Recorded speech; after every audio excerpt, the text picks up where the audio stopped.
Dokter selamatkan kakek miskin gelandangan tak diduga beliau adalah seorang miliarder. Langit Jakarta belum sepenuhnya terang saat deru kendaraan mulai meramaikan jalanan. Aroma tanah basah masih terasa setelah hujan semalam mengguyur kota. Di tengah lalu lintas yang mulai padat, sebuah rumah sakit bernama Sasana Medika bersiap menjalani rutinitasnya. Rumah sakit itu bukan rumah sakit mewah, tapi pelayanannya dikenal luas karena kejujuran dan kerja keras para tenaga medisnya. Di sanalah seorang dokter muda bernama Heru mengabdikan dirinya.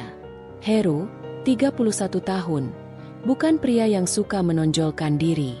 Ia lebih banyak dikenal sebagai pribadi sederhana dan hangat.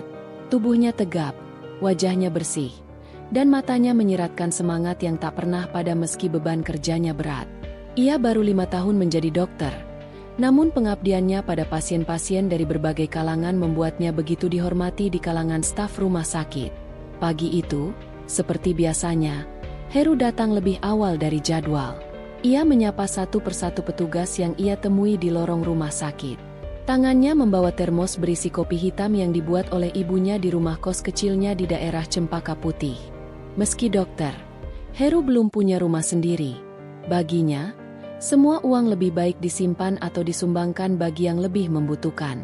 Pagi, Dok, sapa Siti, perawat yang sedang mencatat suhu pasien di ruang perawatan dalam. Pagi, Mbak Siti, gimana pasien di Bangsal 2 semalam? Alhamdulillah aman, cuma ada satu pasien tua yang rewel terus-menerus minta keluar. Katanya harus segera ke stasiun kereta. Padahal dia itu gelandangan. Datang semalam digotong Satpol PP karena pingsan di trotoar. Heru berhenti di depan papan catatan medis. Siapa namanya? Burhan. Kakek tua. Badannya kurus sekali. Bajunya compang-camping. Waktu dicek awal semalam, tekanan darahnya sangat rendah. Kemungkinan besar dehidrasi dan kurang nutrisi. Tapi anehnya, dia tidak mengeluh apa-apa. Cuma minta segera keluar. Waktu kami beri infus, dia diam saja. Tidak banyak bicara. Heru mengangguk pelan. Ada sesuatu dari cerita itu yang menarik perhatiannya. Setelah mengecek beberapa pasien yang memang sudah ia tangani sebelumnya, Heru langsung menuju ruang Bangsal 2. Ruangan itu memang biasa dipakai untuk pasien tak dikenal, gelandangan, atau mereka yang dibawa oleh petugas karena insiden jalanan. Suara denting alat medis bercampur aroma disinfektan yang menyengat menyambut Heru saat ia masuk. Ia berjalan pelan menuju ranjang nomor 4 di sudut ruangan. Di sana, seorang kakek tampak duduk bersandar dengan mata menerawang kosong. Kakek Burhan, ya? Sapa Heru sembari membuka map berisi rekam medis singkat. Kakek itu menoleh lambat. Matanya sayu tapi masih tajam, seakan menyimpan banyak kisah yang belum sempat ia ceritakan. Usianya tampak lebih dari 70 tahun, tapi cara duduknya masih tegak, dan suaranya meski parau, cukup jelas. Ya, saya Burhan. Kamu dokter? Heru tersenyum. Iya, saya dokter Heru. Tadi saya dengar dari perawat. Kakek semalam pingsan di jalan. Burhan tidak langsung menjawab. Ia menatap ke arah jendela, seakan memilih kata-kata. Saya kelelahan. Tidak ada tempat tinggal, tidak ada uang. Mau jalan pulang ke arah Bogor. Tapi ya, tubuh saya tidak sekuat dulu. Heru mendekat dan duduk di kursi kecil di sebelah ranjang. Ia membuka senter kecil dan memeriksa pupil mata sang kakek. Lalu memeriksa nadi di pergelangan tangannya. Tangan itu kurus dan dingin. Kakek sudah makan pagi ini? Burhan menggeleng. Belum. Tapi tak usah repot-repot. Saya terbiasa lapar. Perkataan itu menusuk Heru. Di luar sana banyak orang membuang makanan. Sementara di depan matanya ada seorang manusia yang sudah terbiasa menahan lapar sebagai bagian dari hidupnya. Heru bangkit dan keluar ruangan tanpa berkata apa-apa. Beberapa menit kemudian, ia kembali dengan sepiring nasi tim, semangkuk sup ayam hangat, dan segelas susu. Ini makan dulu. Kek, gak apa-apa. Ini makanan pasien yang belum diambil. Saya sudah minta izinnya. Burhan menatap makanan itu seperti menatap harta karun. Tangannya gemetar saat memegang sendok. Ia tak langsung makan. Ia menatap Heru dengan mata berkaca. Kamu orang baik, Dok. Dunia ini masih punya tempat untuk orang seperti kamu. Heru hanya tersenyum dan mengusap bahu kakek itu. Kalau kakek mau, setelah sehat nanti bisa ikut saya ke tempat tinggal saya. Nanti kita pikirkan bersama rencana selanjutnya. Burhan hanya diam. Ia melanjutkan makan, perlahan, sangat perlahan, seolah ingin menikmati setiap suap dengan penuh syukur. Hari-hari setelah itu, kakek Burhan tetap dirawat di ruang bangsal. Meski awalnya enggan, Heru berhasil membujuknya untuk menjalani pemeriksaan laboratorium lengkap. Hasilnya menunjukkan berbagai masalah kesehatan kronis akibat hidup di jalanan, anemia, malnutrisi, dan masalah ginjal ringan. Tapi Burhan selalu berkata bahwa ia tak peduli. Saya sudah tua, Dok, tidak berharap apa-apa. Hanya ingin bisa hidup tenang sampai akhir. Ujarnya suatu pagi saat Heru membawakannya koran bekas untuk dibaca. Namun bagi Heru, tidak ada kata menyerah pada hidup. Ia mulai mencarikan program bantuan sosial untuk lansia telantar. Ia juga menghubungi kenalannya di dinas sosial agar Burhan mendapat perhatian. Sementara itu, diam-diam Heru menyiapkan satu kamar kecil di rumah kosnya untuk tempat tinggal kakek itu nanti. Saat sore tiba dan rumah sakit mulai sepi, Heru kerap duduk bersama Burhan, mendengarkan cerita-ceritanya. Ternyata kakek itu pernah bekerja sebagai guru matematika di sebuah sekolah dasar pada masa mudanya. Ia pernah menikah, tapi istrinya meninggal karena sakit. Anaknya satu-satunya hilang kontak sejak kecil, entah kemana. Setelah itu, hidupnya perlahan hancur. Rumah dijual untuk biaya berobat. Lalu ia terlilit utang dan akhirnya hidup berpindah-pindah dari satu emperan ke emperan lain. Banyak orang mencibir saya, mengira saya pemabuk, pengangguran, penipu. Padahal saya cuma ingin bertahan, kata Burhan suatu malam. Suaranya parau di antara bunyi kipas angin yang berputar lambat.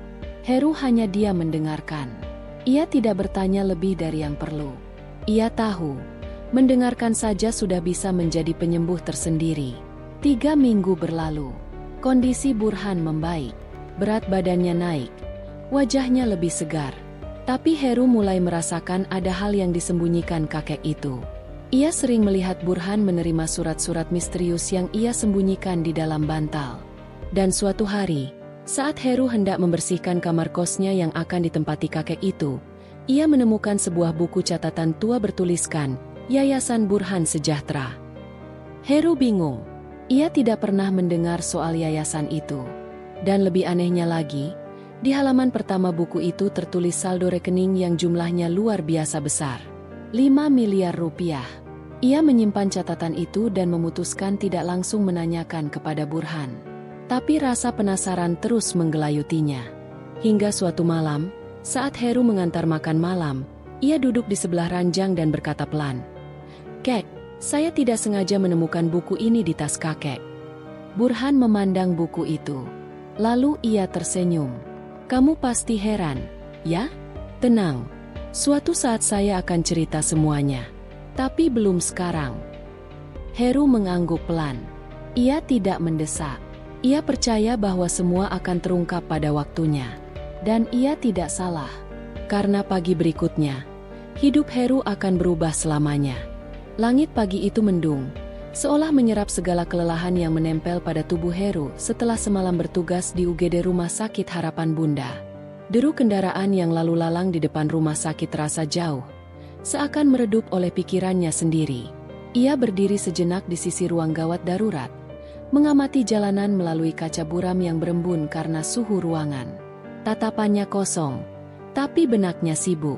Heru baru saja selesai menunaikan tugas jaga semalam.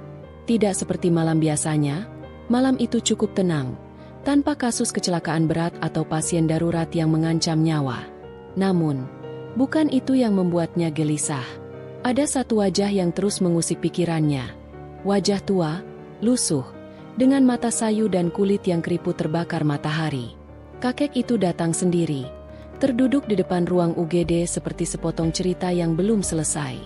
Namanya Burhan, begitu tertulis di kartu BPJS lusuh yang ia sodorkan semalam kepada suster jaga. Tapi menurut suster Diah, kartu itu sudah tidak aktif bertahun-tahun. Tidak ada identitas lain. Tidak ada keluarga yang menyusul. Hanya kakek tua dengan tubuh ringkih, luka infeksi di kaki kanannya, dan batuk yang terus-menerus menyerang di sela-sela napas beratnya. Saat pertama kali Heru mendatanginya, kakek Burhan hanya menatap diam, seolah berusaha menakar apakah dirinya aman atau harus segera kabur. Reaksi khas dari mereka yang terbiasa hidup di jalanan. Tak mudah percaya, apalagi pada orang-orang berseragam putih seperti Heru. Namun Heru bukan dokter biasa. Ia sudah terbiasa menangani pasien yang tak punya apa-apa, yang bahkan untuk mengisi formulir pendaftaran pun butuh bantuan suster karena tak tahu harus menulis apa di kolom alamat. Ia tak tahu pasti kenapa kakek Burhan begitu menarik perhatiannya. Tapi malam itu, ketika Heru dengan sabar membersihkan luka infeksi di kaki kakek tersebut, rasa iba menjelma jadi ketertarikan. Ada sesuatu yang lain. Gerak tubuh kakek itu tidak sembarangan. Cara ia duduk, cara ia merespons Heru dengan kalimat-kalimat pelan namun teratur, bahkan cara ia mengucapkan terima kasih dengan mata tertunduk. Seakan ada sisa martabat besar yang dulu pernah ia miliki, kini terkubur dalam debu jalanan. Pagi ini, setelah jam dinasnya selesai, Heru memutuskan untuk mampir ke bangsal perawatan tempat kakek Burhan dirawat sementara. Kamarnya kecil, berada di sudut lorong paling belakang, dengan tirai yang sudah sedikit robek dan jendela yang menghadap ke halaman belakang rumah sakit. Kamar itu seringkali digunakan untuk pasien yang tidak mampu, karena jauh dari pusat aktivitas perawat dan memiliki fasilitas paling minim. Heru mengetuk pelan pintu, kemudian masuk perlahan. Burhan terbaring di ranjang besi yang warnanya mulai berkarat. Selang infus masih menempel di tangannya. Wajahnya sedikit pucat, tapi matanya terbuka. Saat melihat Heru, ia mengangguk pelan, bibirnya membentuk senyum kecil.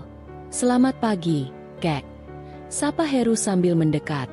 Ia mengambil bangku plastik di sudut kamar dan duduk di samping ranjang.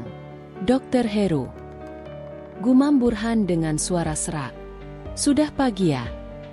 Heru mengangguk sambil mengamati kondisi luka di kaki kakek itu yang sudah mulai mengering. "Bagaimana tidurnya semalam?" "Seperti biasa, susah tidur kalau tidak dengar suara kendaraan," jawabnya, tersenyum getir. "Di luar sana, suara kendaraan itu pengantar tidur paling ampuh." Heru tertawa kecil, lalu membuka map berisi hasil pemeriksaan awal kakek Burhan. Kadar gula sedikit tinggi, tapi tidak ekstrim. Paru-paru agak lemah, mungkin karena paparan debu dan rokok. Kakinya juga mulai membaik, tinggal diberi salep dan rawat jalan. Burhan hanya diam, matanya menatap jendela, menerobos pepohonan kecil yang tumbuh di balik pagar rumah sakit. "Kenapa Bapak bisa hidup di jalanan, Kek?" tanya Heru pelan. Pertanyaan itu menggantung beberapa detik sebelum dijawab. Kakek Burhan menarik napas panjang. Tangannya meraba selimut tipis yang menutupi kakinya. "Dulu, saya punya rumah, punya usaha, punya keluarga." Suaranya lirih, nyaris tenggelam dalam suara jam dinding yang berdetak. "Tapi semuanya hilang. Dicuri oleh orang-orang yang saya percaya." Heru tak menyela. Ia hanya menunggu. Burhan menoleh perlahan, menatap Heru.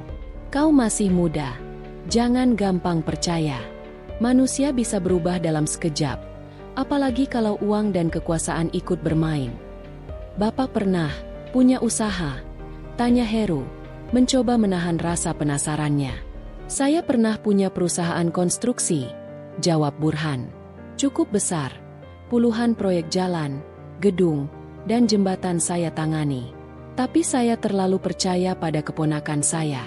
Saya serahkan semua operasional padanya karena saya sibuk urus cucu saya yang sakit saat itu. Ternyata dia perlahan-lahan menguasai semuanya. Saya dijebak dengan dokumen-dokumen yang saya tanda tangani tanpa sempat baca karena saya percaya. Saya bangkrut dalam waktu 3 bulan." Heru tercekat. "Keluarga?" tanyanya pelan. Burhan terdiam lama. Matanya kembali menatap keluar. "Cucu saya meninggal. Setelah itu saya tinggal sendiri. Tak ada yang tersisa." Keheningan menyelimuti ruangan itu. Heru memandang Burhan dengan pandangan yang sulit diuraikan. Ada rasa empati yang mendalam, Juga kekaguman pada ketegaran pria tua ini. Tapi juga ada rasa penasaran yang makin membuncah. Mengapa kakek seperti ini bisa menghilang dari radar? Dari sistem? Tak ada catatan lengkap tentang dirinya. Padahal ia mengaku pernah punya perusahaan besar. Heru merasa seperti sedang duduk di depan bagian penting sejarah yang belum pernah ditulis siapapun. Beberapa hari berlalu, dan kondisi Burhan makin membaik. Ia sudah bisa duduk tanpa bantuan, meskipun jalannya masih tertatih. Heru yang terus mengawasi perkembangannya, makin sering datang ke ruang rawat Burhan, meski jadwalnya padat. Mereka kerap mengobrol panjang, membahas apa saja, dari masa lalu, hingga peristiwa kecil yang terjadi di rumah sakit. Pada suatu pagi, Heru datang membawa sebuah tablet tua yang biasanya digunakan untuk mengakses data medis pasien. Namun hari itu, ia menggunakannya untuk satu tujuan lain. "Kek," katanya, sambil duduk di sisi ranjang. "Saya coba cari data tentang perusahaan yang Bapak ceritakan. Nama perusahaan, nama keponakan Bapak, semua yang Bapak sebutkan kemarin." Burhan hanya menatap tablet itu. "Diam. Saya menemukan beberapa petunjuk. Ada perusahaan bernama PT Bintang Timur Jaya, yang dulunya tercatat atas nama Burhan Subrata. Itu Bapak." Burhan mengangguk perlahan. "Perusahaan itu sekarang milik seseorang bernama Rudi Subrata. Keponakan Bapak." Kakek itu tertawa getir. "Dia yang menghancurkan hidup saya." Heru menghela napas. "Kenapa Bapak tidak melaporkan ke polisi?" "Apa yang bisa saya buktikan?" balas Burhan lirih. "Semua dokumen sudah diputar. Semua saksi sudah dibeli. Dan saya hanya orang tua renta yang dianggap tidak waras oleh masyarakat. Tak ada yang akan dengar suara saya." Heru tak bisa tidur malam itu. Ia memandangi langit-langit kamarnya yang polos, memikirkan kata-kata kakek Burhan. Ia sadar, dunia tidak selalu adil. Tapi bukankah justru karena itu seseorang harus berani bersikap? Heru tidak punya kuasa besar. Ia hanya seorang dokter muda yang baru beberapa tahun lulus. Tapi ia memiliki satu hal, niat baik dan keinginan untuk mengubah nasib seseorang, setidaknya satu. Pagi berikutnya, ia datang ke kamar Burhan dengan secangkir kopi hangat dan satu ide gila. "Kek, bagaimana kalau kita cari orang-orang lama Bapak? Mungkin ada mantan karyawan, rekan bisnis, siapa saja yang masih ingat dan bersedia membantu menjernihkan nama Bapak." Burhan menatapnya lama. Tak percaya. Tapi kemudian ia tersenyum. Senyum yang lama tak muncul di wajahnya. "Kalau kau yakin, mari kita coba." Rumah sakit Pelita Kasih berada dalam situasi yang lebih tenang dari biasanya sore itu. Heru sedang duduk di ruang istirahat staf sambil menyesap teh hangat dari gelas bening. Matanya menatap jendela kaca besar yang mengarah ke taman kecil rumah sakit. Hatinya belum bisa tenang. Sudah 2 hari sejak ia merawat kakek Burhan, dan entah mengapa, ada hal dalam diri kakek itu yang terus mengganggu pikirannya. Kakek Burhan tidak banyak bicara. Bahkan ketika kondisinya sudah membaik dan ia sudah bisa duduk di ranjang rumah sakit, wajahnya tetap saja datar, seperti menyembunyikan sesuatu. Namun sorot matanya jernih. Bukan seperti gelandangan biasa yang pernah Heru temui dalam tugas-tugas sosialnya di luar rumah sakit. Sore itu, Heru memutuskan kembali ke ruang perawatan di lantai 2. Ia ingin melihat keadaan kakek Burhan secara langsung. Setelah mengetuk pelan, ia membuka pintu perlahan. Kakek Burhan tengah duduk bersandar di ranjang, memandangi langit senja dari jendela yang terbuka sedikit. Angin berembus lembut membawa aroma antiseptik bercampur udara luar yang segar. "Selamat sore, Kek," sapa Heru sambil tersenyum. Ia berjalan perlahan, mengambil kursi plastik, lalu duduk di sebelah ranjang. Kakek Burhan menoleh, mengangguk kecil, lalu matanya kembali menerawang. Heru tak buru-buru bicara. Ia sudah belajar dari pengalamannya bahwa kadang-kadang, diam justru bisa memancing seseorang untuk bicara. "Apa langit senja mengingatkan kakek pada sesuatu?" tanya Heru akhirnya, suaranya tenang. Burhan mengerjap pelan. Lalu untuk pertama kalinya sejak 2 hari dirawat, ia membuka suara lebih dari sekadar jawaban singkat. "Dulu, saya suka duduk di balkon rumah sambil melihat senja seperti ini. Istri saya suka membuat teh hangat. Kami menikmatinya bersama sambil mendengarkan siaran radio. Heru tersenyum hangat. Kakek tinggal di mana waktu itu? Burhan memalingkan wajah. Ia diam beberapa saat sebelum menjawab. Suaranya lebih pelan. Itu, sudah lama sekali. Rumah itu sudah tidak ada. Heru tidak bertanya lebih lanjut. Ia merasa kakek ini sedang membuka sedikit demi sedikit pintu masa lalunya. Dan ia tahu, terlalu tergesa bisa membuat pintu itu tertutup kembali. Dokter Heru, kata Burhan pelan, mengapa Anda menolong saya? Saya ini hanya orang jalanan, bukan siapa-siapa. Pertanyaan itu membuat Heru menatap Burhan dalam-dalam. Karena saya dokter, karena saya manusia, dan karena saya percaya, setiap orang berhak diselamatkan, siapapun dia. Burhan tersenyum miris. Namun ada cahaya tipis yang mulai muncul di matanya. Kakek masih punya keluarga? Tanya Heru hati-hati. Burhan menggeleng. Tidak ada. Dulu punya. Tapi sekarang semua sudah pergi. Tinggal saya sendiri. Diam tercipta di antara mereka. Namun bukan diam yang kaku. Heru merasa, perlahan-lahan, tembok yang mengelilingi hati kakek ini mulai retak. Hari berikutnya, Burhan mulai terbuka sedikit demi sedikit. Heru menyempatkan diri datang setiap pagi dan sore. Dalam perbincangan-perbincangan itu, Heru tahu bahwa Burhan dulunya seorang guru matematika di sebuah sekolah swasta. Hidupnya sederhana tapi cukup. Ia punya seorang istri dan 2 anak lelaki. Namun kehidupan perlahan berubah. Suatu hari, Burhan menerima kabar bahwa anak bungsunya meninggal dalam kecelakaan kerja. Istrinya jatuh sakit karena terlalu sedih dan tidak lama kemudian menyusul anak mereka. Anak sulungnya kemudian pergi merantau dan tak pernah kembali. Hatinya patah, hidupnya berubah. Ia kehilangan segalanya, termasuk rumahnya, karena ulah penipuan orang yang mengaku ingin membantu menjual rumah lama mereka untuk biaya pengobatan. Heru mendengarkan semuanya dengan tenang, sesekali menimpali dengan pertanyaan lembut. Dan dari cerita itu, ia menyadari satu hal, kakek Burhan bukanlah gelandangan biasa. Di balik tubuh renta dan pakaian kumal yang dulu menyelimuti tubuhnya, ada seseorang yang pernah hidup bermartabat. Namun satu hal yang membuat Heru semakin penasaran adalah cara Burhan menjelaskan semua itu. Meskipun kisahnya penuh kesedihan, cara ia berbicara teratur, pilihan katanya berkelas, bahkan kadang terdengar seperti orang berpendidikan tinggi.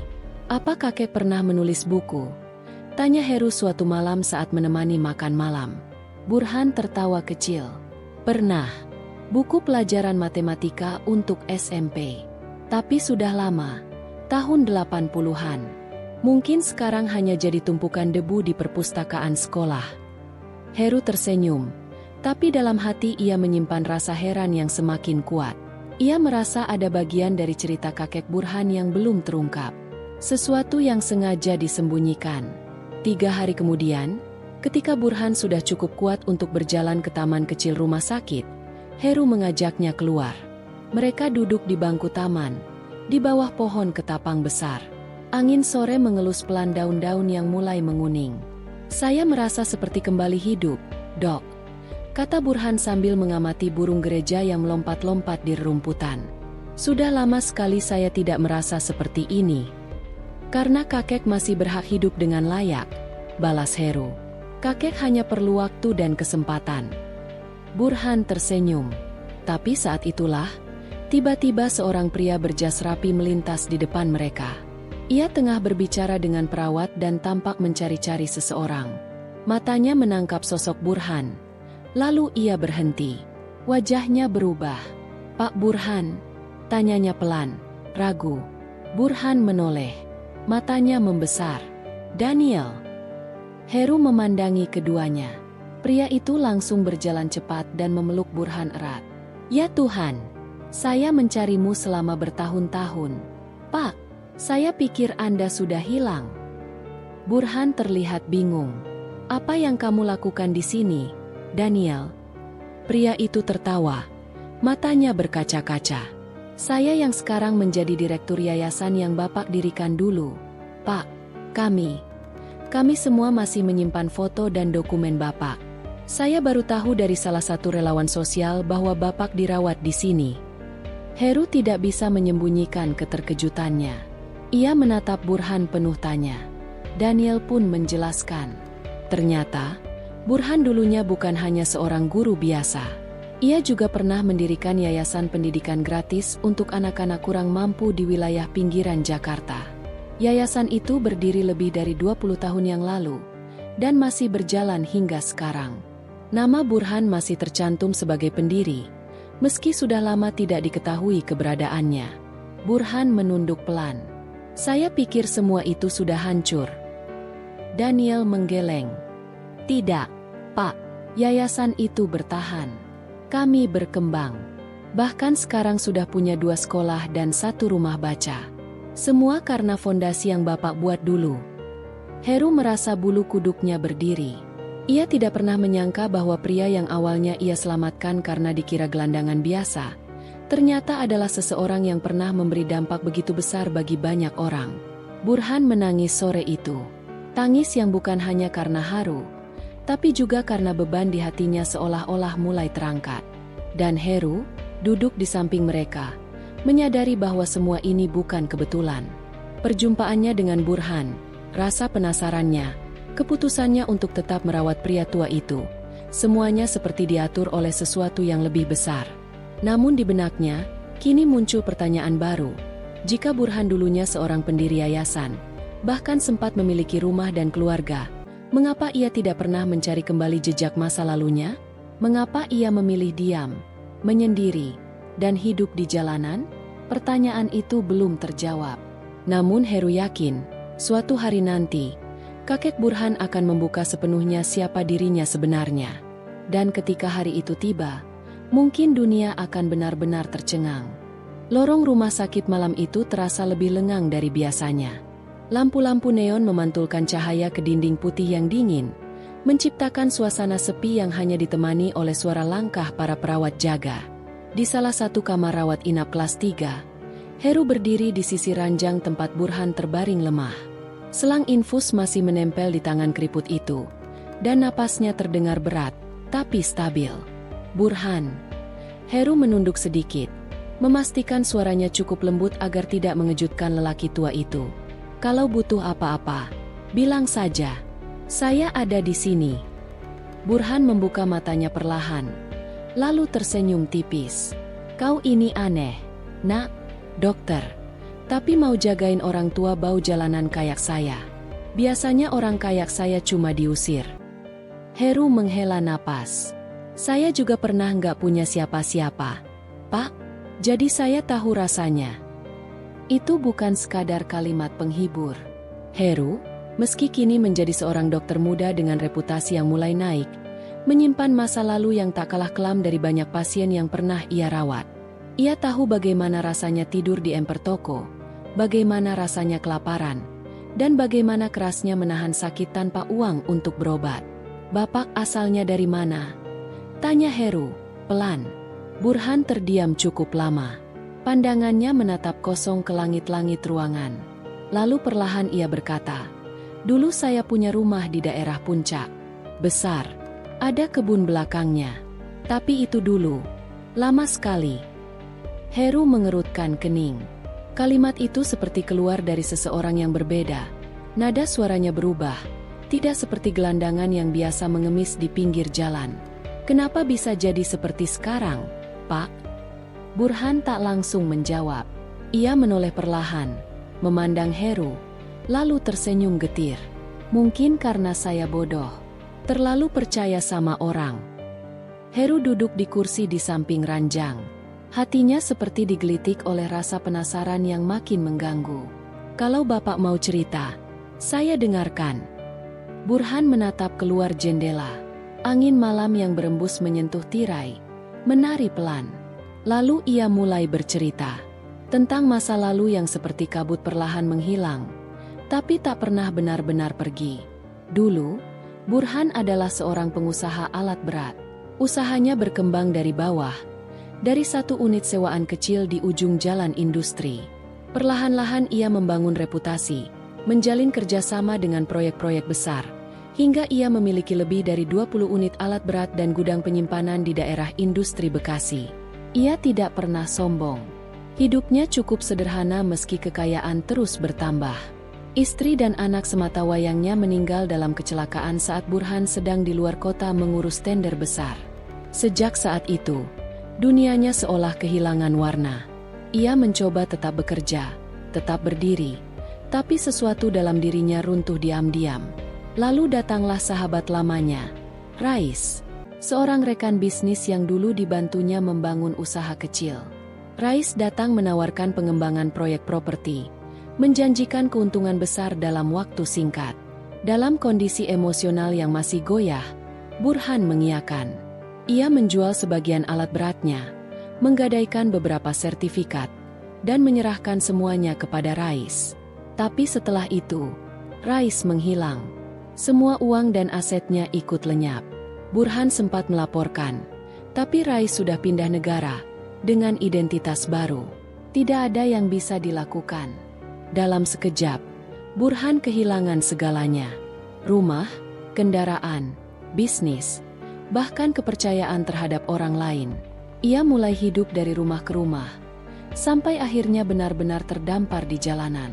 Dunia yang dulu ia kenal memunggunginya. Heru terdiam cukup lama setelah mendengar cerita itu. Bukan karena tak percaya, tapi karena justru masuk akal. Ia pernah merawat pasien lain yang memiliki masa lalu tak kalah hebat, tapi hidup mereka hancur karena satu titik lengah. Bapak belum terlambat untuk bangkit, kata Heru akhirnya. Burhan tersenyum. Umur saya sudah hampir 70. Nak, badan saya ringkih, dan saya sudah terbiasa tidur dengan kardus dan plastik di pinggir jalan. Saya hanya ingin mati dengan tenang. Selama napas masih ada, kita tetap bisa berubah. Saat itu, Heru merasa sesuatu tumbuh dalam dirinya. Bukan sekadar empati, tapi tekad. Ia tidak ingin kisah Burhan berakhir seperti ini. Ada bagian dari dirinya yang merasa harus mengubah akhir cerita lelaki tua itu. Beberapa hari berlalu, kondisi Burhan membaik, dan Heru menggunakan waktu-waktu luangnya untuk membantu merapikan penampilan Burhan. Ia mencukur jenggotnya, memangkas rambut, bahkan memberikan pakaian bekas yang masih layak dari rumahnya. Para perawat mulai menyapa Burhan dengan lebih sopan. Bahkan ada yang memberinya biskuit saat jam istirahat. Heru juga menyempatkan diri mencari tahu lebih dalam tentang masa lalu Burhan. Ia mengakses arsip media lokal dan menemukan artikel lama tentang seorang pengusaha alat berat bernama Burhan Santosa yang pernah menyumbang ratusan juta untuk pembangunan masjid. Foto dalam artikel itu memang lebih muda, tapi wajahnya tak asing, sama seperti lelaki tua yang kini dirawatnya. Saya tahu siapa Bapak, kata Heru saat menunjukkan artikel itu. Burhan menatap layar tablet yang disodorkan Heru. Itu saya yang dulu. Kenapa tidak bilang dari awal? Karena saya malu. Saya sudah jadi bukan siapa-siapa. Tapi dunia harus tahu, dan Bapak pantas mendapatkan hidup yang lebih baik. Hari itu, Heru memutuskan untuk mengambil cuti beberapa hari. Ia membawa Burhan pulang ke rumah kontrakannya yang sederhana di pinggiran kota. Istrinya sempat terkejut, tapi setelah mendengar cerita lengkapnya, ia ikut mendukung. Burhan perlahan berubah. Ia mulai mau makan lebih banyak, mulai bercerita tentang strategi bisnis, tentang proyek-proyek lama yang gagal, dan tentang mimpi yang belum sepenuhnya padam. Heru mencatat semua yang bisa ia pelajari, karena dalam diri Burhan tersimpan ilmu kehidupan dan pengalaman yang tak ternilai. Suatu sore, Heru mengantar Burhan ke tempat fotokopi. Burhan ingin membuat salinan beberapa dokumen tua yang berhasil diselamatkannya dari pengungsian dulu. Di antara tumpukan map lusuh itu, terdapat satu surat perjanjian tanah yang belum kedaluarsa. Ini sertifikat tanah di Cianjur, kata Burhan. Saya kira sudah hangus, tapi ini masih aktif dan atas nama saya. Heru terpaku. Jika benar, maka nilai tanah itu bisa jadi ratusan juta. Mereka segera pergi ke kantor notaris untuk memverifikasi. Dan benar saja, tanah itu masih terdaftar secara resmi. Hari itu juga, Heru menghubungi salah satu rekan bisnisnya yang bekerja di bidang properti. Tak butuh waktu lama, tanah itu ditawar dengan nilai tinggi, dan Burhan mendapatkan uang tunai yang membuatnya bisa berdiri kembali, meski masih dengan tongkat di tangan. Malam itu, di beranda rumah Heru, Burhan duduk sambil memandang langit. Ia mengusap matanya yang berkaca-kaca. "Saya belum percaya kalau bisa duduk di tempat layak seperti ini lagi." Heru tersenyum, duduk di sebelahnya. "Bapak belum selesai. Masih banyak yang bisa Bapak lakukan." Burhan menoleh pelan.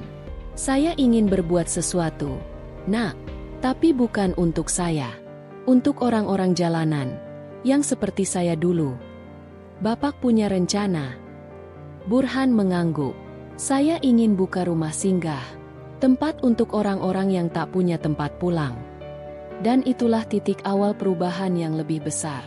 Sebuah titik balik yang membuat Heru sadar, menolong seseorang bukan hanya soal menyelamatkan nyawa, tapi juga memulihkan harapan. Langkah Heru menuruni anak tangga kecil di teras rumah kontrakannya terasa pelan dan hati-hati. Malam mulai menebarkan udara dingin, namun dalam pikirannya masih tersisa kehangatan dari obrolannya dengan Burhan semalam. Kata-kata lelaki tua itu tentang keinginannya mendirikan rumah singgah bukan sekadar ucapan impulsif. Heru tahu, dalam nada suara Burhan ada tekad yang kuat. Sesuatu yang tidak mudah ditemukan pada seseorang yang sudah lama dijatuhkan keadaan. Pagi itu, Burhan sudah lebih dulu duduk di meja makan. Secangkir teh hangat mengepulkan uap tipis di tangannya. Ia mengenakan kemeja abu-abu tua yang Heru berikan, dan celana panjang bersih yang meski sedikit gombrong, terlihat jauh lebih pantas daripada baju compang-camping yang biasa ia kenakan. Raut wajahnya tidak lagi muram. Ada cahaya berbeda di sana, seperti seseorang yang akhirnya menemukan kembali dirinya. "Pagi, Pak," sapa Heru, mengambil posisi di seberangnya. "Pagi, Dok. Maaf, saya sudah bikin teh sendiri. Tadi bangun lebih cepat dari ayam." Heru tertawa kecil. "Nggak apa-apa. Bapak sudah seperti penghuni tetap di sini." Burhan menatap cangkirnya sebentar, lalu berkata pelan, "Saya jadi kepikiran terus soal rumah singgah itu. Kalau benar tanah di Cianjur itu bisa dijual, saya ingin wujudkan itu secepatnya, sebelum umur saya habis." Heru mengangguk pelan. "Saya bisa bantu dari sisi medis dan legalitas. Tapi Bapak sendiri, apa yakin ingin mengelola sendiri?" Burhan tersenyum samar. "Saya sudah terlalu tua untuk mengurusnya secara penuh. Tapi saya punya banyak teman dulu, atau lebih tepatnya, kenalan. Beberapa masih hidup, dan saya rasa mereka masih ingat saya. Saya ingin ajak mereka."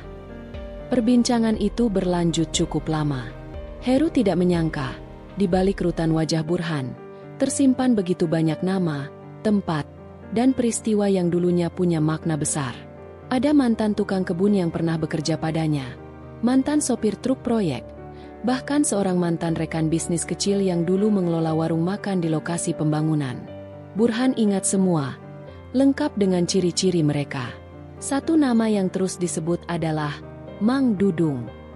Seorang pria sepantarannya yang dulu tinggal di Bandung dan pernah membantu Burhan menyediakan logistik proyek. Burhan meyakini Mang Dudung masih hidup dan tinggal di daerah Cimahi. Ia berharap bisa mencarinya untuk meminta bantuan mengelola rumah singgah kelak. Maka dimulailah perjalanan pertama mereka. Hari itu, Heru mengatur cuti khusus selama 2 hari dan menyetir mobil tuanya menuju Cimahi. Burhan duduk di kursi penumpang, mengenakan jaket coklat tua, dan tampak lebih hidup dari biasanya. Sepanjang perjalanan, ia bercerita soal masa mudanya, jalanan yang pernah ia lalui, dan proyek-proyek besar yang kini hanya menjadi bagian sejarah. "Dulu, kalau lewat sini, saya naik Land Cruiser," ujarnya sambil menunjuk jalan yang mereka lewati. "Sekarang, ya begini, tapi saya senang bisa kembali." Heru hanya menanggapi dengan senyuman. Ia tidak ingin memotong momen yang jelas berharga bagi Burhan. Mereka tiba di pinggiran Cimahi menjelang siang. Mengandalkan alamat lama dari ingatan Burhan, mereka menyusuri gang kecil di kawasan padat penduduk. Rumah-rumah semi permanen berjejer rapat.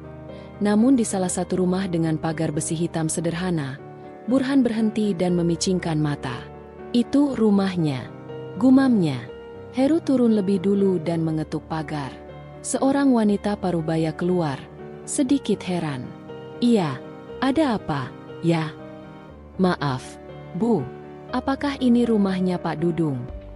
Wanita itu terlihat canggung. Iya, tapi beliau udah sakit-sakitan sekarang.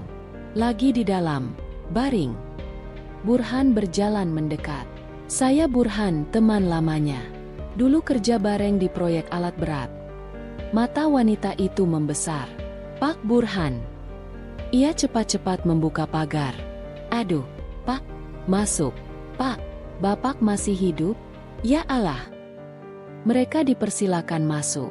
Di kamar kecil yang remang, terlihat seorang lelaki tua dengan selang oksigen di hidungnya. Matanya terbuka saat Burhan menghampiri. Dudung, ucap Burhan pelan. Mang Dudung tersenyum tipis. Burhan, aku pikir kamu udah nggak ada. Pertemuan dua sahabat lama itu berlangsung penuh haru. Mereka mengobrol panjang, saling bertukar kabar, hingga Burhan akhirnya menjelaskan niatnya. Saya ingin buka rumah singgah, tempat buat orang-orang seperti kita, yang pernah kehilangan semua, tapi masih ingin hidup layak. Saya nggak bisa jalan sendiri. Saya butuh orang yang saya percaya. Dudung mengangguk lemah. Kalau aku bisa bantu, aku bantu, Burhan. Tapi jasadku udah setengah di tanah. Tapi anakku, Rika, dia lulusan sosial, kerja di yayasan. Dia pasti bisa bantu. Dan begitulah jalannya terbuka. Hari-hari berikutnya diisi dengan persiapan serius. Heru menghubungi beberapa rekan dari Fakultas Kedokteran yang punya akses ke komunitas sosial. Rika, putri Mang Dudung, datang ke Jakarta untuk berdiskusi langsung. Ia tak percaya melihat sosok Burhan yang dulu hanya diceritakan ayahnya sebagai bos besar zaman dulu. Rika tertarik. Ia bahkan mengusulkan untuk mendesain program rumah singgah bukan hanya sebagai tempat bernaung, tapi juga pusat pelatihan keterampilan dasar bagi tunawisma, mulai dari menjahit, mengelola keuangan kecil, hingga pelatihan mental dan spiritual. Burhan mengangguk setuju, meski sesekali ia merasa semuanya terjadi terlalu cepat. Saya takut ini cuma mimpi, katanya suatu malam pada Heru. Heru menggeleng. Kalau ini mimpi, kita buat jangan berhenti. Kita lanjutkan sampai jadi nyata. Saat uang dari penjualan tanah cair dan masuk rekening atas nama Burhan, langkah mereka menjadi lebih tegas. Rika mencarikan lokasi strategis di daerah Bogor yang tenang namun dekat akses jalan besar. Rumah kecil dengan halaman luas itu dipilih sebagai titik awal. Proses renovasi dimulai. Para tukang bekerja tiap hari, sementara Burhan datang hampir tiap sore untuk melihat perkembangan. Meski ia hanya berdiri dengan tongkat, matanya mengamati setiap sudut rumah itu dengan penuh perhatian. Aku ingin rumah ini punya dapur yang hangat, katanya. Supaya siapapun yang datang bisa langsung makan dan merasa seperti di rumah. Permintaan kecil itu direspons Rika dengan serius. Dapur dibuat dengan model terbuka, dilengkapi rak bumbu lengkap dan meja kayu panjang. Warna dindingnya krem, bukan putih, agar memberi rasa nyaman. Di dinding ruang utama, Rika menempelkan papan besar bertuliskan, "Setiap orang berhak pulang ke tempat yang damai." Heru terdiam saat melihat tulisan itu. Ada sesuatu dalam kalimat tersebut yang menghantam tepat di dadanya. Mungkin karena ia juga pernah ingin pulang ke tempat yang seperti itu. Peresmian rumah singgah dilakukan sederhana. Beberapa rekan dokter Heru datang, bersama komunitas sosial. Bahkan beberapa mantan tunawisma yang dulu pernah dirawat Heru diam-diam. Burhan berdiri dengan tongkatnya, memakai kemeja biru langit dan celana panjang hitam, jauh dari kesan gelandangan yang dulu ia perlihatkan. Ia tidak berpidato panjang, hanya beberapa kalimat. Saya bukan siapa-siapa, tapi saya tahu rasanya ditinggalkan, dibuang, dilupakan. Rumah ini bukan milik saya. Ini milik semua orang yang pernah merasa kehilangan. Mari kita bangun bersama. Suara tepuk tangan pelan tapi tulus terdengar. Heru berdiri di belakang Burhan, menatap lelaki tua itu dengan bangga. Dalam hatinya, ia tahu Mereka baru saja memulai sesuatu yang lebih besar dari mereka berdua. Dan semua berawal dari keputusan sederhana, menolong satu orang dengan sepenuh hati.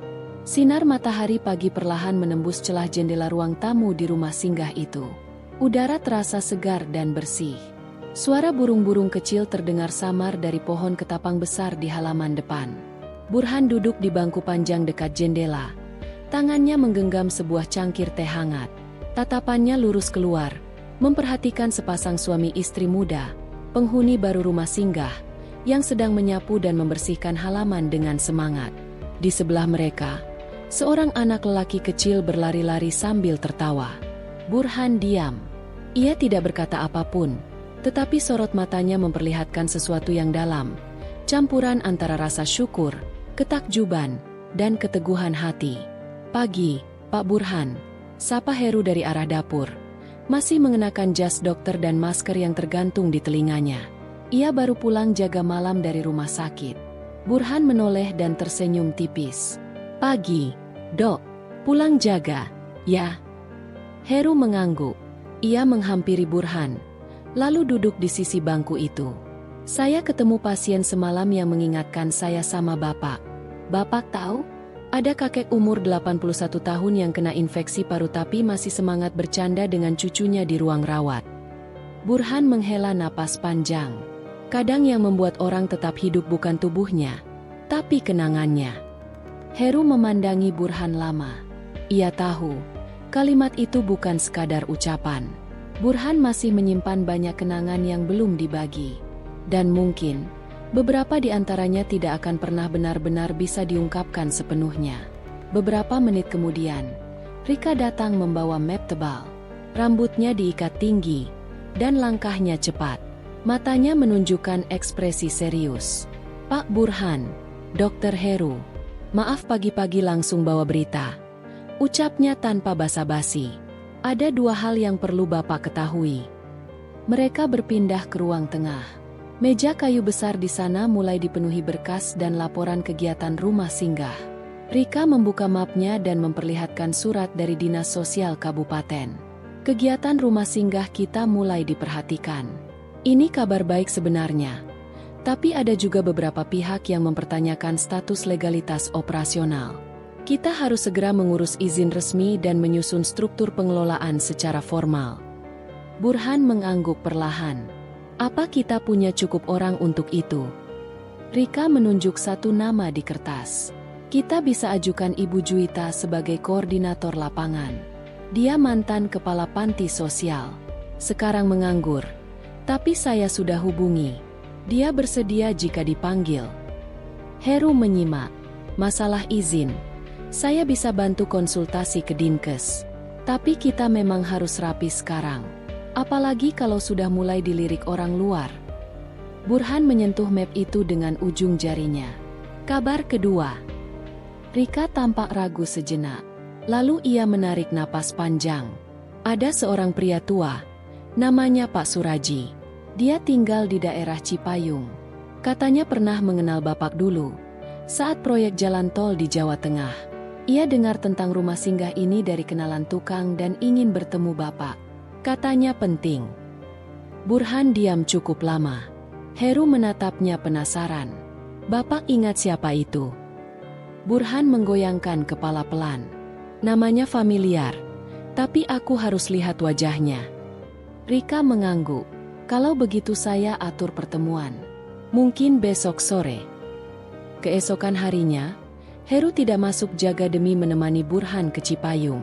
Mereka menumpang mobil Rika.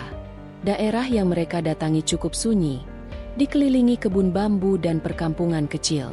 Di sebuah rumah kayu sederhana, seorang pria sepuh duduk di teras, mengenakan peci hitam dan sarung kotak-kotak. Begitu melihat mobil berhenti, ia bangkit perlahan dengan bantuan tongkat kayu. "Burhan?" Suaranya serak namun tegas. Burhan menatap lekat wajah itu. Perlahan ekspresi wajahnya berubah. "Suraji, kau masih hidup rupanya." Keduanya saling menatap lama. Heru bisa melihat bagaimana pertemuan itu membawa mereka kembali ke masa yang jauh. Saat mereka akhirnya duduk di teras rumah yang sejuk, obrolan panjang mengalir. Suraji bercerita tentang bagaimana ia dulu ikut mengelola logistik proyek, dan bagaimana setelah Burhan menghilang secara misterius, banyak orang mengira ia meninggal. Dulu, setelah semua asetmu diambil orang dan proyek bubar, banyak yang bilang kau bunuh diri. Tapi aku nggak percaya. Kau bukan tipe orang yang menyerah, kata Suraji mantap. Burhan hanya menatap langit. Aku tidak mati, tapi aku hidup seperti mayat. Miskin, terlunta, malu untuk pulang bahkan untuk sekadar menghubungi siapapun. Obrolan mereka berlanjut hingga sore. Di penghujung percakapan, Suraji mengeluarkan sebuah kotak kecil dari lemari kayu. Ini, surat tanah milikmu yang dulu kita simpan. Yang di Klaten. Kau titipkan ke aku karena takut disita. Aku jaga baik-baik, karena aku tahu suatu saat kau bakal kembali. Burhan menatap benda itu lama, tak berkata apapun. Heru merasakan tenggorokannya tercekat. Ia tahu betul bahwa surat semacam ini bisa berarti banyak. Apalagi jika tanah itu masih kosong atau belum dialihfungsikan. Hari-hari berikutnya diisi dengan pengurusan legalitas rumah singgah, pembentukan struktur organisasi, serta evaluasi pengelolaan keuangan. Heru dan Rika bekerja keras membantu Burhan menyusun segala hal agar rumah singgah bisa beroperasi jangka panjang tanpa bergantung sepenuhnya pada uang pribadi. Burhan sendiri mulai sering mendapat kunjungan dari orang-orang lama yang dulu menghilang. Sebagian besar datang bukan karena tahu ia adalah Burhan yang dulu, tetapi karena rumah singgah itu perlahan menjadi tempat yang hangat, yang penuh cerita. Seorang pria bertato bekas narapidana datang suatu hari, membawa serta ibunya yang sudah sepuh. Ada wanita dengan 2 anak kecil yang dulunya korban penggusuran. Bahkan ada mantan satpam kantor Burhan yang kini hidup sebagai pemulung, dan baru menyadari identitas Burhan setelah melihat bekas luka di tangan kirinya. Aku ingat itu.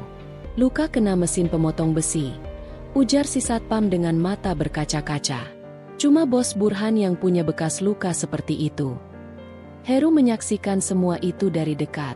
Ia mulai mengerti bahwa siapapun bisa kehilangan segalanya, tetapi tidak semua orang bisa bangkit dan menghidupkan kembali harapan orang lain. Suatu malam, Heru duduk di perpustakaan kecil rumah singgah. Ia membaca catatan aktivitas bulanan ketika suara langkah tongkat Burhan terdengar mendekat. "Dok," ucap Burhan sambil menyerahkan sebuah dokumen. Heru membukanya. Sebuah surat pernyataan wasiat. "Bapak, saya tidak punya keluarga, tidak ada ahli waris. Semua aset yang tersisa akan saya serahkan ke yayasan. Saya ingin ini diteruskan. Bukan karena saya ingin dikenang, tapi karena saya ingin kehidupan yang saya jalani di akhir usia punya makna." Heru tidak sanggup berkata-kata. Ia hanya mengangguk pelan. Dalam diam, ia tahu bahwa lelaki tua di hadapannya bukan lagi sekadar gelandangan yang ia selamatkan. Ia adalah pahlawan yang diam-diam menciptakan perubahan besar lewat luka dan kehilangan yang ia alami. Dan yang lebih penting, Burhan adalah mata yang menyaksikan segala bentuk kejatuhan dan bangkitnya harapan manusia. Hari-hari di rumah singgah berjalan dengan ritme yang lebih padat daripada biasanya. Setiap pagi, aktivitas sudah dimulai bahkan sebelum matahari terbit. Ada yang menyapu halaman, menyiapkan sarapan, membimbing anak-anak kecil belajar menulis, hingga membersihkan kandang ayam kecil di sudut belakang rumah. Tidak ada yang digaji. Semua dilakukan atas dasar saling bantu dan kesadaran bahwa tempat ini bukan sekadar tempat berteduh, tetapi jembatan untuk memulai hidup baru. Burhan, yang sebelumnya sering duduk menyendiri di beranda, kini lebih banyak turun ke lapangan. Kadang ia membantu Rika memeriksa stok logistik, kadang menemani Heru ketika ada pemeriksaan kesehatan gratis. Yang paling sering ia lakukan adalah berbicara dengan para penghuni. Ia mendengarkan, mencatat, dan tidak jarang menenangkan mereka yang mengalami trauma atau luka batin yang belum sembuh. Heru mencermati perubahan itu dengan seksama. Ia tidak pernah menyangka bahwa seorang lelaki tua yang ia temui di trotoar dalam keadaan kotor dan penuh luka kini menjadi sosok yang dihormati banyak orang.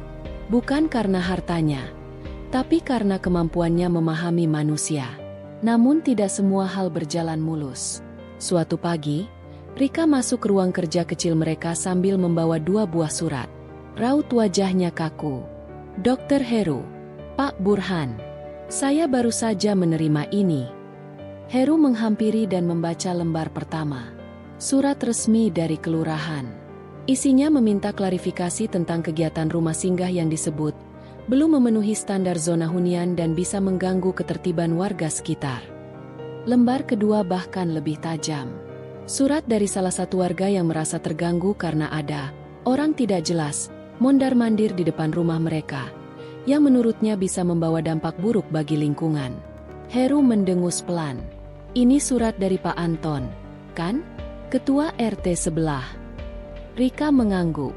Saya sudah pernah bicara baik-baik waktu awal pembukaan rumah singgah, tapi sejak kita ramai dikunjungi wartawan lokal dan relawan dari luar kota, dia mulai merasa seolah kita mencemari kawasan elit. Burhan duduk diam sambil memperhatikan. Tatapannya tidak langsung menunjukkan kemarahan, tapi lebih kepada kewaspadaan. Ia tahu ini bukan sekadar protes biasa. Ini sinyal awal dari resistensi sistemik. Jadi kita harus bagaimana? Tanya Rika. Kalau surat ini tidak ditanggapi dalam 5 hari, izin kita bisa ditunda, bahkan dicabut. Heru menatap keluar jendela. Di kejauhan, 2 anak kecil sedang berlatih menanam cabai di petak kebun kecil. Mereka tertawa-tawa, saling mencipratkan air. Kita tetap tenang, tapi mulai siapkan dokumentasi lengkap kegiatan. Video, foto, testimoni. Kalau perlu, ajak wartawan netral yang bisa memotret sisi positif tempat ini. Burhan mengangguk pelan. Dan satu lagi, kita harus mulai menyambangi warga. Jangan tunggu mereka datang menuduh. Kita yang datang membawa teh dan senyum. Kita yang minta waktu bicara. Selama 3 hari berturut-turut, Burhan dan Rika menyambangi rumah demi rumah di sekitar lingkungan rumah singgah. Mereka membawa buah tangan sederhana, roti isi, teh celup, bahkan sirup rumahan. Mereka tidak datang untuk membela diri, tapi untuk bercerita. Di rumah Buati, mereka duduk hampir 1 jam, mendengarkan keluhan tentang suara anak-anak yang suka bermain hingga larut malam. Di rumah Pak Sugeng, mereka menjelaskan bahwa para penghuni rumah singgah sebagian besar adalah lansia, ibu tunggal, dan anak-anak yang terlantar, bukan preman seperti yang disebarkan dari mulut ke mulut. Heru sendiri membuat rekaman video pendek tentang kegiatan harian di rumah singgah, mulai dari pelajaran membaca hingga pelatihan keterampilan menjahit. Ia unggah video itu ke kanal media sosial pribadi milik klinik tempatnya bekerja. Dalam 2 hari, video itu ditonton lebih dari 20.000 kali dan dibagikan ratusan kali. Namun yang paling mengejutkan adalah reaksi dari salah satu jurnalis muda dari majalah Komunitas, yang menulis artikel berjudul, Dari Jalanan ke Kehidupan, Rumah Singgah Tanpa Nama yang Mengubah Nyawa. Artikel itu menjadi viral. Dan justru karena viral itulah, masalah baru muncul. Suatu malam, Heru ditelepon oleh kepala rumah sakit tempatnya bekerja. Suaranya terdengar formal. Heru, saya menyarankan agar kamu lebih berhati-hati dalam menyikapi aktivitas sosialmu. Kenapa, Pak? Tanya Heru, bingung. Beberapa sponsor rumah sakit mulai mempertanyakan posisi kamu sebagai dokter aktif dan aktivis sosial sekaligus. Mereka takut ada konflik kepentingan. Heru diam sejenak, tapi saya tidak mencampurkan keduanya. Pak, semua aktivitas rumah singgah dilakukan di luar jam kerja saya. Dan saya tidak pernah membawa nama rumah sakit. Kepala rumah sakit menghela napas. Saya tahu, Heru, tapi dunia tidak sesederhana itu. Mereka lihat kamu viral, nama kamu melejit, dan langsung mengaitkan semua ke sini. Mereka merasa terganggu. Heru menatap layar ponselnya lama setelah panggilan ditutup. Dalam pikirannya, ia mulai bertanya, berapa lama lagi ia bisa bertahan di 2 dunia yang berseberangan itu? Di sisi lain, Burhan mulai menunjukkan tanda-tanda kelelahan. Ia tidak lagi sekuat 2 bulan sebelumnya. Kadang ia batuk keras di malam hari, dan ada saat-saat ia terlihat linglung, seolah pikirannya kembali melayang ke masa silam. Suatu malam, Heru membawanya ke ruang medis kecil di rumah singgah. Ia melakukan pemeriksaan dasar, lalu mencatat tekanan darah yang mulai naik dan jantung yang terdengar lemah. Bapak harus istirahat. Jangan terlalu memaksa diri. Burhan tersenyum. Dulu waktu aku di jalanan, aku berharap bisa tidur di tempat beratap saja. Sekarang aku bisa tidur di kamar bersih, dengan bantal dan selimut. Itu sudah lebih dari cukup. Heru duduk di sampingnya. Tapi sekarang bukan cuma soal tempat tidur. Sekarang Bapak punya orang-orang yang butuh Bapak tetap ada. Bukan hanya karena peran, tapi karena kebersamaan. Burhan memandangi langit-langit kamar. Kau tahu, Dok, aku pernah bermimpi jadi arsitek. Membangun rumah untuk orang-orang yang tak pernah punya rumah. Tapi dunia membawaku ke arah lain. Mungkin rumah ini, tempat ini, adalah versi lain dari mimpiku. Heru diam. Ia tahu kata-kata itu bukan omong kosong. Ia melihat bagaimana setiap batu bata tempat itu tidak dibangun dengan uang, tapi dengan luka, pengorbanan, dan harapan. Pekan itu, tim dari kelurahan datang. Mereka membawa form inspeksi dan daftar pertanyaan.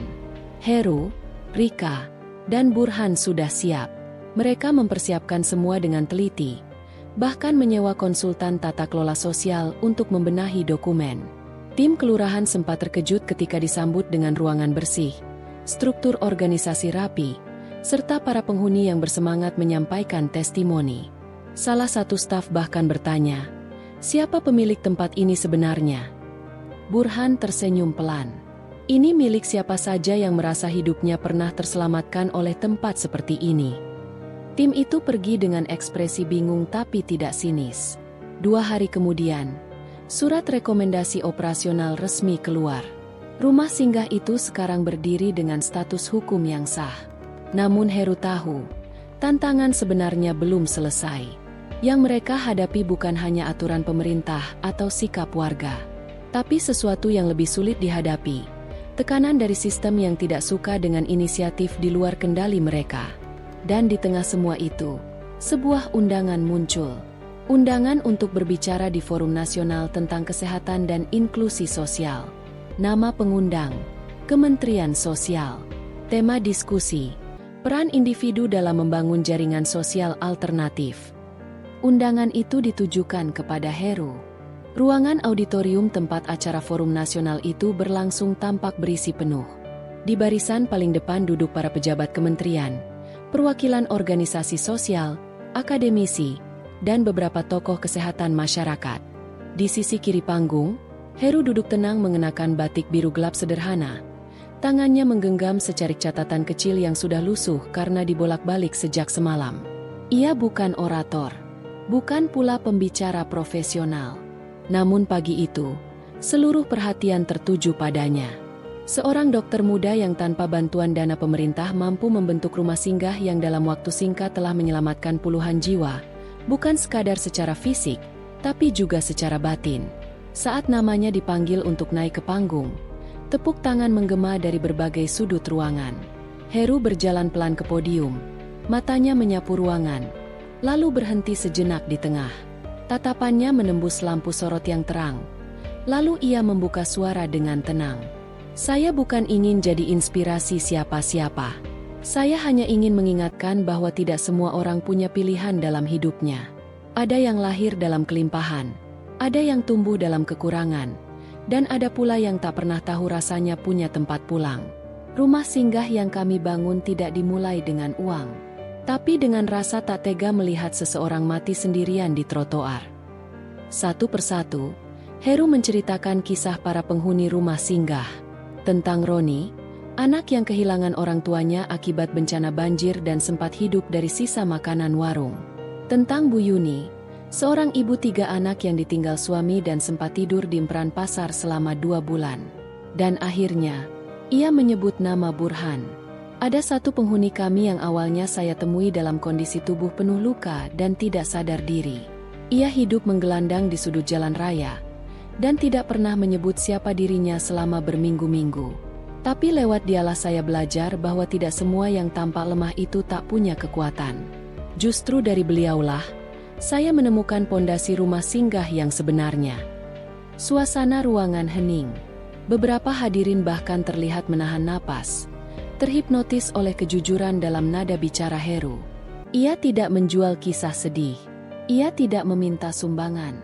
Ia hanya membuka fakta bahwa manusia yang dianggap tidak berguna bisa jadi adalah satu-satunya alasan dunia ini tidak runtuh terlalu cepat. Selesai Heru berbicara, puluhan pertanyaan datang dari berbagai pihak. Tentang legalitas rumah singgah, tentang transparansi dana, hingga tawaran kerjasama dari lembaga-lembaga swasta. Tapi satu pertanyaan dari seorang pria berbaju safari di barisan ketiga membuat suasana ruangan mendadak berubah. Dr. Heru, ujarnya, Anda menyebut nama Burhan sebagai salah satu tokoh penting dalam tempat Anda. Apakah Anda tahu siapa dia sebenarnya? Heru terdiam. Sorot matanya menyipit sedikit. Lalu ia menjawab dengan nada tetap tenang. Saya tahu ia adalah seseorang yang pernah kehilangan semuanya, dan sekarang sedang berusaha membangun kembali dirinya. Tapi kalau Bapak ingin menyampaikan sesuatu, silakan. Pria itu tertawa kecil. Kebetulan saya mengenal nama itu. Bahkan sangat mengenal. Burhan adalah mantan pengusaha tambang yang hilang beberapa tahun lalu. Namanya sempat muncul dalam beberapa dokumen internasional. Tapi semua orang mengira dia sudah mati atau kabur ke luar negeri. Seisi ruangan mulai berbisik.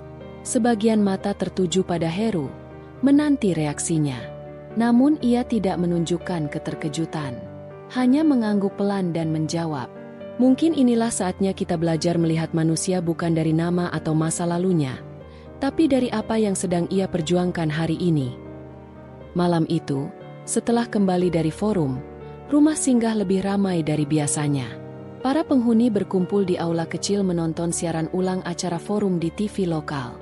Wajah Heru muncul beberapa kali, tapi yang paling menyita perhatian adalah ketika nama Burhan disebut sebagai mantan pengusaha besar.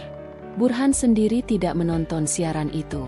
Ia duduk di dapur belakang, mengiris bawang sambil memeriksa sayur untuk makan malam. Namun Rika, yang tidak tahan melihat tatapan bingung anak-anak, memutuskan untuk memanggilnya. "Pak Burhan, saya pikir kita harus bicara." Anak-anak mulai bertanya-tanya. "Dan saya juga." Burhan menghentikan gerakannya, menatap pisau di tangannya sejenak, lalu meletakkannya perlahan. Ia bangkit dan mengikuti Rika ke aula, di mana semua mata langsung tertuju padanya. Ia berdiri di tengah ruangan. Tidak ada satupun suara terdengar. "Saya tidak akan menyangkal apa yang kalian dengar. Ya, saya Burhan. Dulu saya punya rumah sebesar gedung ini. Mobil lebih dari satu. Uang mengalir dari berbagai bisnis. Tapi saya juga punya kesombongan. Saya terlalu yakin bahwa uang bisa menyelesaikan semuanya. Dan ketika satu kesalahan saya terbongkar, satu keputusan yang mengorbankan banyak pekerja tambang, saya kabur. Bukan karena takut ditangkap, tapi karena saya tak tahan menatap mata istri dan anak saya." Ia terdiam sejenak. Napasnya berat, tapi suaranya tetap tenang. "Saya hidup di jalanan lebih dari 4 tahun. Menyamar sebagai orang tak dikenal. Sampai akhirnya saya diselamatkan oleh orang yang bahkan tidak tahu saya siapa." Heru tidak pernah bertanya soal masa lalu saya.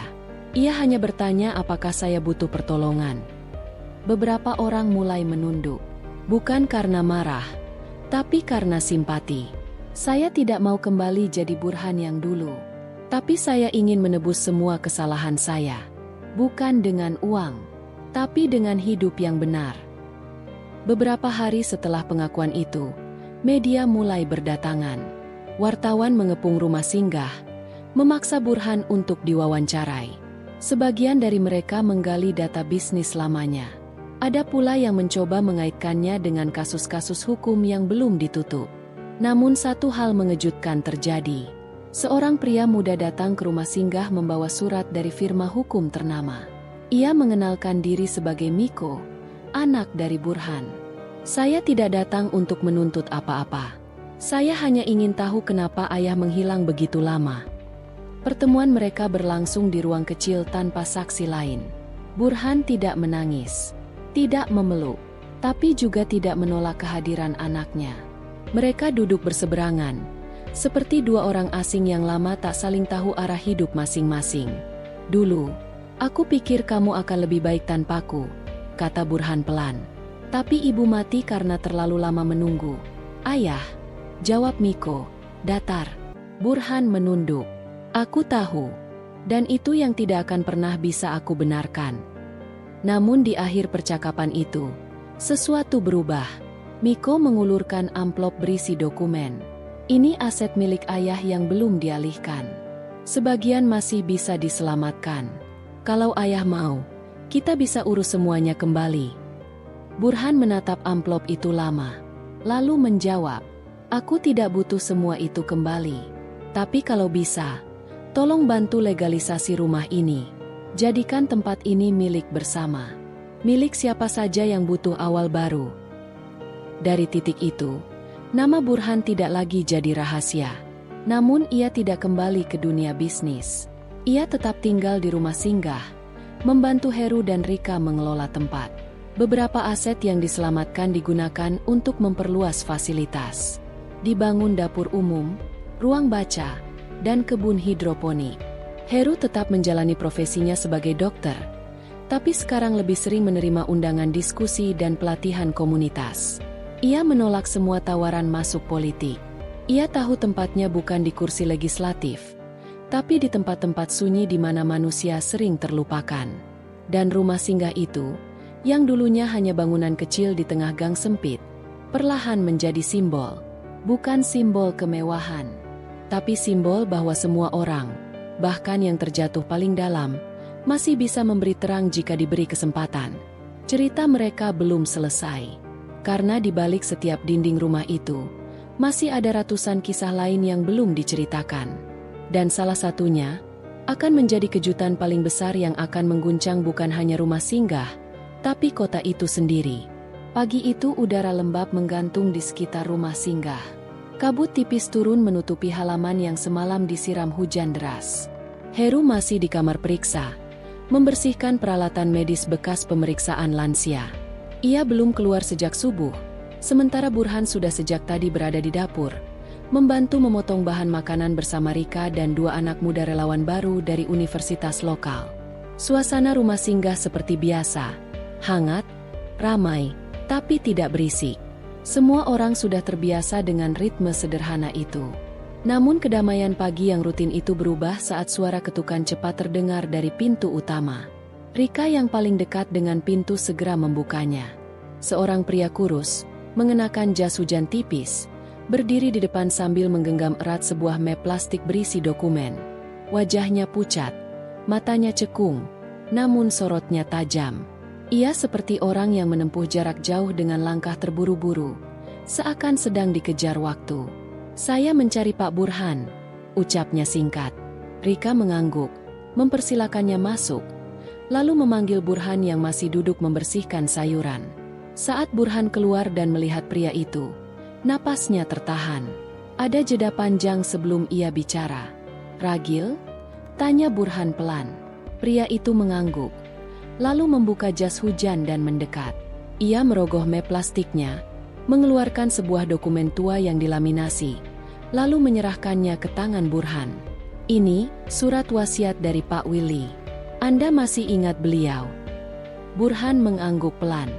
Nama itu seperti menyengat kepalanya. Willy adalah sahabat bisnisnya dulu. Satu dari sedikit orang yang tahu alasan sebenarnya mengapa ia menghilang. Ia juga orang terakhir yang ditemui Burhan sebelum dirinya memutuskan hidup di jalanan, menyerahkan semua hak kepemilikan perusahaan kepada para pemegang saham dan kemudian lenyap tanpa jejak. Dia meninggal 2 minggu lalu. Tapi sebelum wafat, dia menitipkan surat ini. Dikirimkan untuk Anda, kalau suatu hari Anda ditemukan hidup. Burhan membuka lembaran itu perlahan. Tangannya gemetar. Heru, yang baru keluar dari ruang periksa, melihat dari kejauhan dan memutuskan untuk mendekat tanpa mengganggu. Ia menyimak diam-diam. Isi surat itu adalah permintaan maaf panjang dari Willy. Rupanya selama ini, ada sejumlah aset yang tidak dilaporkan dalam audit keuangan perusahaan mereka. Willy menyimpan aset-aset tersebut atas nama Burhan, sebagai cadangan darurat kalau sesuatu terjadi. Ia merahasiakannya karena takut salah langkah. Namun setelah Burhan menghilang, Willy tidak pernah menyentuh aset tersebut, bahkan membiarkan nilainya bertambah.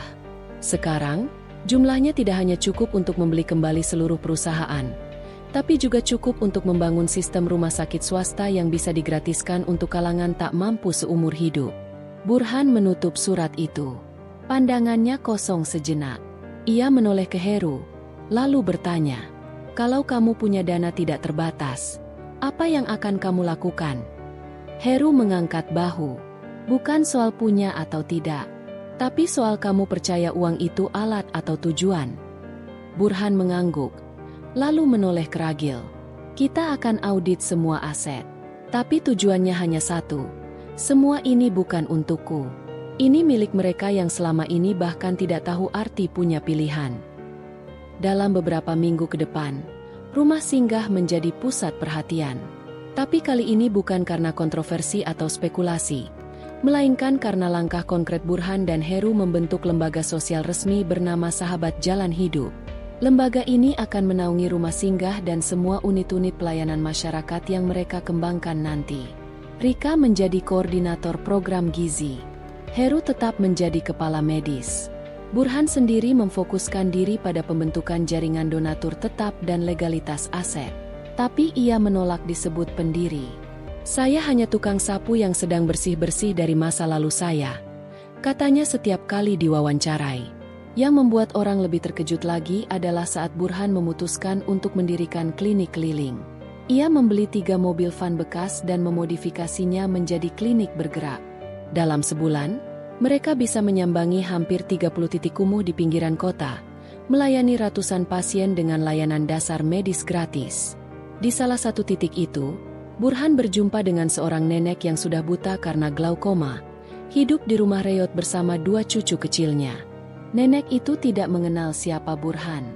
Tapi sambil meraba tangannya, ia berkata, "Jarang ada orang kaya yang ingat rasa dinginnya tidur di lantai tanah." Kalimat itu membekas dalam kepala Burhan lebih dari sebulan. Ia tahu itu bukan pujian, tapi peringatan. Suatu malam, saat hujan deras mengguyur kota, Heru mendapati Burhan duduk di ruang tamu, memandangi foto-foto lama. Sebagian adalah foto-foto rumah singgah, sebagian lagi adalah potret masa lalu, gedung perusahaan, foto keluarganya, dan beberapa artikel surat kabar lama. "Apa kamu menyesal pernah punya semua itu?" tanya Heru. Burhan menggeleng pelan. "Aku tidak menyesal pernah punya. Tapi aku menyesal terlalu percaya bahwa semua itu abadi. Aku menyesal tidak menyiapkan diriku ketika semua bisa hilang dalam semalam. Dan aku lebih menyesal lagi karena pernah memilih diam saat seharusnya bicara." Heru menatap pria tua itu dalam diam. Ia tidak menanggapi, karena ia tahu tidak semua luka harus ditanggapi dengan kata-kata. Kadang cukup dengan menemani diamnya sampai ia tenang. Kabar tentang Sahabat Jalan Hidup semakin meluas. Lembaga-lembaga internasional mulai menawarkan kerjasama. Bahkan beberapa figur publik mulai menjadikan rumah singgah itu sebagai tempat magang sosial atau aktivitas CSR perusahaan. Tapi Heru dan Burhan tetap menahan euforia. "Kita tidak bisa membangun reputasi dari simpati sementara," ucap Heru saat rapat bulanan. "Semua orang bisa datang karena nama besar. Tapi kita hanya akan bertahan kalau tetap pegang misi awal.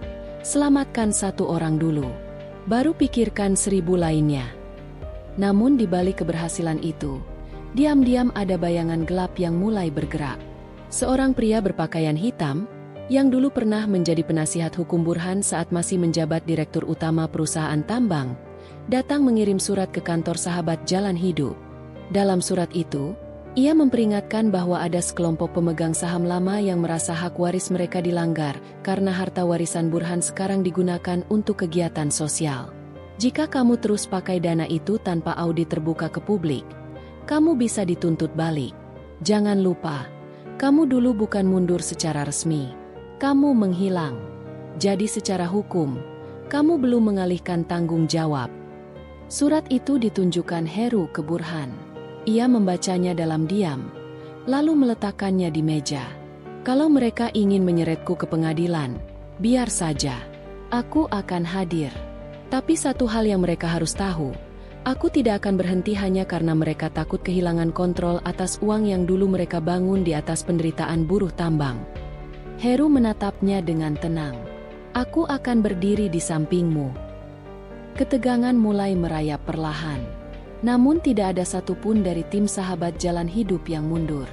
Justru sebaliknya, mereka mulai membentuk jaringan bantuan hukum, bekerja sama dengan fakultas hukum dari universitas-universitas lokal, memberi penyuluhan gratis kepada masyarakat miskin tentang hak sipil dan perlindungan hukum. Burhan bukan lagi sekadar sosok yang diselamatkan. Kini ia menyelamatkan orang lain dengan caranya sendiri. Dan saat ia melihat anak-anak kecil berlari di halaman rumah singgah, tertawa tanpa beban, ia tahu semua rasa malu, rasa bersalah, dan luka masa lalunya, tidak ada yang sia-sia. Tapi ia juga tahu, badai besar belum benar-benar selesai. Karena dari kejauhan, ada langkah-langkah hukum yang sedang disusun untuk menyeretnya kembali ke masa lalu yang kelam. Dan jika sampai itu terjadi, bukan hanya dirinya yang akan terancam, tapi juga semua yang sudah ia bangun bersama Heru. Namun Burhan tidak gentar. Ia tahu, kali ini ia tidak sendiri. Ia punya Heru. Ia punya Rika. Ia punya keluarga baru yang tidak pernah menuntut dia menjadi siapapun selain dirinya yang sekarang. Dan di tempat yang penuh cahaya dan luka itu, kisah mereka belum akan berakhir. Langit pagi itu bersih tanpa awan, menyambut hari yang tampaknya biasa bagi para pejalan kaki di pusat kota. Namun bagi Heru, seorang dokter muda yang telah melewati perjalanan penuh keikhlasan dan kejutan, hari ini adalah titik balik kehidupan yang tidak pernah ia bayangkan. 3 minggu berlalu sejak peristiwa itu, sejak ia menemukan Burhan dalam keadaan sekarat di dekat jembatan tua. Sejak saat itu, semuanya berubah. Ia tidak hanya menyelamatkan nyawa seseorang, tetapi juga menyelamatkan kisah hidup yang luar biasa. Kakek Burhan, yang selama ini dikenal sebagai gelandangan, ternyata adalah mantan pengusaha sukses yang memilih meninggalkan kemewahan dan menjadi pengembara demi mencari kembali makna hidup yang pernah hilang. Sudah lama saya ingin menemukan seseorang yang tidak melihat saya sebagai ATM berjalan, ucap Burhan, duduk di kursi roda di balkon rumah sakit VIP tempat ia dirawat. Rambutnya sudah dicukur rapi, wajahnya bersih dan cerah. Ia tampak seperti pria sepuh biasa yang tenang dan penuh makna. Heru mengangguk. Ia sudah mendengar cerita itu berkali-kali dalam waktu singkat. Tentang perusahaan besar yang dulu dimiliki Burhan, tentang keluarganya yang terpecah karena perebutan warisan, dan tentang rasa hampa yang membuatnya pergi dari semuanya. Tapi kamu berbeda, Heru. Kamu menolongku bukan karena kamu tahu siapa aku. Kamu menolong karena kamu percaya bahwa semua orang layak dibantu. Heru tersenyum kecil, merasa tidak layak menerima pujian sebesar itu. Ia hanya menjalankan sumpah profesinya. Namun, di balik ketulusan itu, ada sesuatu yang tumbuh dalam dirinya. Sebuah rasa bangga, rasa bahwa hidupnya benar-benar berarti untuk seseorang yang selama ini merasa ditinggalkan dunia. Hari itu, Burhan mengundangnya ke suatu tempat. Bukan di rumah sakit, bukan juga di taman yang biasa mereka duduki. Ia ingin Heru menemaninya ke sebuah lokasi yang akan menjelaskan semuanya. Mobil mewah berhenti di depan sebuah gedung tinggi berlantai 10. Logo, Burhan Foundation, terpampang jelas di bagian depan. Heru terperangah. Tempat ini sudah lama aku bangun. Tapi selama bertahun-tahun, tidak pernah benar-benar kugunakan. Sekarang, aku ingin menyerahkannya padamu. Heru menoleh cepat. Maksud kakek? Ini semua milikmu. Aku tahu kamu tak akan menggunakannya untuk memperkaya diri sendiri. Aku ingin kamu gunakan ini untuk mendirikan pusat kesehatan gratis. Layani mereka yang tak mampu. Seperti aku dulu. Heru tidak langsung menjawab. Nafasnya tertahan. Tangannya gemetar ketika ia membuka pintu depan gedung, menemukan fasilitas lengkap yang belum tersentuh. Ruang operasi kecil, laboratorium, ruang konseling, tempat rawat inap sederhana. Ini bukan sekadar bangunan. Ini adalah harapan yang dijelmakan dalam bentuk fisik. Di ruang tengah, sebuah meja kayu lebar dengan ukiran tangan berdiri tegak. Di atasnya, terdapat map coklat dengan dokumen kepemilikan. Nama, Heru Pranata, sudah tercetak di bagian bawah sebagai pemilik resmi. Heru hanya bisa berdiri diam. Air matanya jatuh perlahan. Dunia ini kekurangan orang-orang sepertimu, Heru. Bukan karena kamu dokter, tapi karena kamu masih punya hati. Heru memeluk Burhan erat. Tidak ada kata yang bisa menggantikan perasaan dalam pelukan itu. Di usia senjanya, Burhan menemukan seseorang yang bisa ia percaya. Dan Heru menemukan makna sejati dari profesi yang selama ini hanya ia jalani sebagai kewajiban. Hari demi hari setelah itu menjadi perjalanan baru. Klinik gratis dibuka 2 minggu kemudian, dengan nama Rumah Sehat Burhan. Antrean pasien memanjang sejak pagi. Para ibu membawa anak-anak mereka. Para bapak datang membawa keluhan lama yang tak pernah ditangani karena ketiadaan biaya. Heru tidak sendiri. Ia mengajak beberapa rekan sejawatnya yang juga ingin memberikan kontribusi nyata. "Tempat ini bukan tentang aku," ucap Heru pada salah satu wartawan yang meliput. "Tempat ini tentang mereka yang selalu dianggap tidak penting oleh sistem. Tentang mereka yang sakit tapi tidak punya suara." Burhan, yang kini sudah sehat sepenuhnya, duduk setiap hari di taman belakang klinik. Ia menyapa setiap pasien yang datang. Anak-anak menyukainya karena selalu membawa permen dan cerita lucu. Para orang tua menghormatinya karena wajahnya yang menunjukkan pengalaman panjang. Ia bukan lagi gelandangan yang tidur di emperan. Ia adalah bagian dari pemulihan, bagian dari penyembuhan. Suatu sore, Heru mendekatinya. "Kek, saya belum mengucapkan terima kasih." Burhan mengangkat alis. "Terima kasih untuk apa?" "Untuk percaya pada saya. Untuk memberi saya kesempatan ini."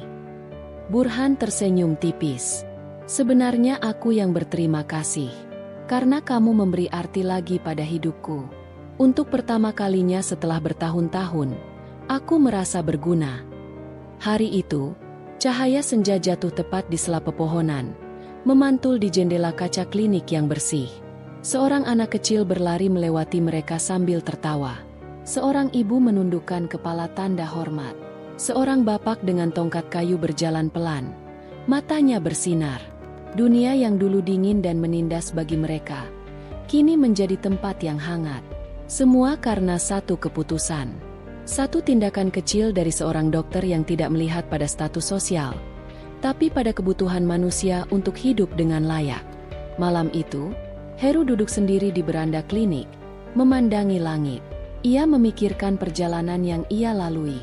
Dari ruang gawat darurat ke ruang jiwa yang lebih luas.